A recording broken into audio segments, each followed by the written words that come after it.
আমি এই উদয়পুৰ অঞ্চলত আপোনাৰ সকলো জাতি জনগোষ্ঠীয়ে এখন ভৰপূৰ এখন অঞ্চল। এতিয়া মানে অকল মুছলমান নহয়, অকল হিন্দু নহয়, বিভিন্ন জাতি জনগোষ্ঠীৰ এখন ভৰপূৰ অঞ্চল হয়। গতিকেলৈ হয়তো আপোনালোকে প্ৰত্যেকৰ মানে অভিমত ল'লে মানে আপোনাৰ প্ৰত্যেকে একেটা কথাকেই ক'ব যে আমি এই চৰকাৰখনৰ পৰা বিশেষকৈ আমাৰ সমষ্টি ডিমৌৰ সমষ্টিৰ যিজন বিধায়ক তেখেতৰ পৰা যে আমি একো মানে উন্নয়ন নেদেখিলোঁ আমাৰ সমষ্টিটোত, এইটো প্ৰত্যেকজন জনসাধাৰণে হয়তো প্ৰত্যেকে মুখে মুখে ক'ব, ল'ৰাৰ পৰা ছোৱালীলৈকে, বুঢ়াৰ পৰা বুঢ়ীলৈকে। গতিকেলৈ তেখেতে আমাক এই 5টা বছৰত একো কৰি দিব নোৱাৰিলে আৰু তেখেতলোকৰ চৰকাৰ ভাঙিবলৈ হ'ল আৰু নতুন চৰকাৰ এখনে আশা কৰিছোঁ।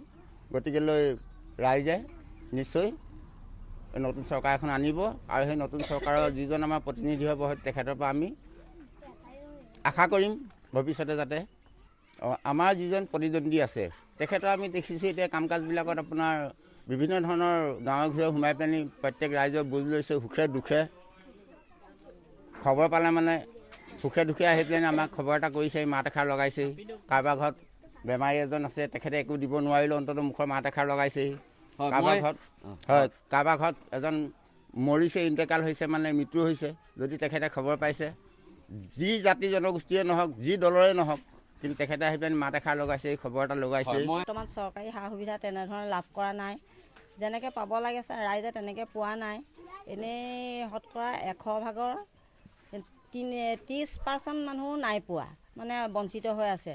যিহেতু আমাৰ বহুত অসুবিধা হৈছে, কাৰণ চব বয় বস্তুকে আদি কৰি চবতে মূল্য বৃদ্ধি কৰিছে।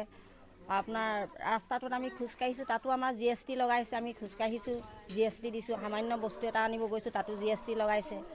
গতিকে গাঁৱত পানীৰ সুবিধা আমাৰ নাই। তেনেধৰণে বিকল্প হৈ আছে বিকল্প, মানে আধা আছে আধা নাই, এনেকুৱা হৈ আছে। মোৰ সুবিধা নাই, একোৱে নাই, একোৱে নাই। মোৰ মানে খাবলৈও নাই, মানে মই হাজিৰা কৰা মানুহ, মই একোৱে পোৱা নাই। পানী টেপ এটা দিছে, পানীয়ে নোলায়।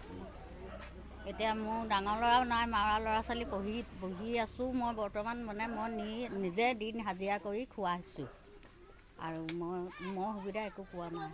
বৰ্তমান আমি কংগ্ৰেছ চৰকাৰখনৰ কাৰণে আমি চিন্তা কৰি আছোঁ। যিহেতু আমাৰ এজন ভাবি আমাৰ MLA মিনিষ্টাৰ, তেওঁক মানে আমি ভাবি আছোঁ, আমাৰ অজয় গগৈ, তেওঁ যদি টিকেট পায় আমি দেহে গেহে লাগিম। আৰু আমি কংগ্ৰেছ দল সবল হৈ আছোঁ বৰ্তমান। আমি বিজেপি চৰকাৰৰ কথা চিন্তা কৰা নাই, আমি কংগ্ৰেছৰ কথাই চিন্তা কৰিছোঁ। আমি তেওঁৰ কাৰণেই চিন্তা কৰি আছোঁ। আমাৰ এই অঞ্চলটো প্ৰায় মানে তেওঁৰ কথাই চিন্তা কৰি আছে।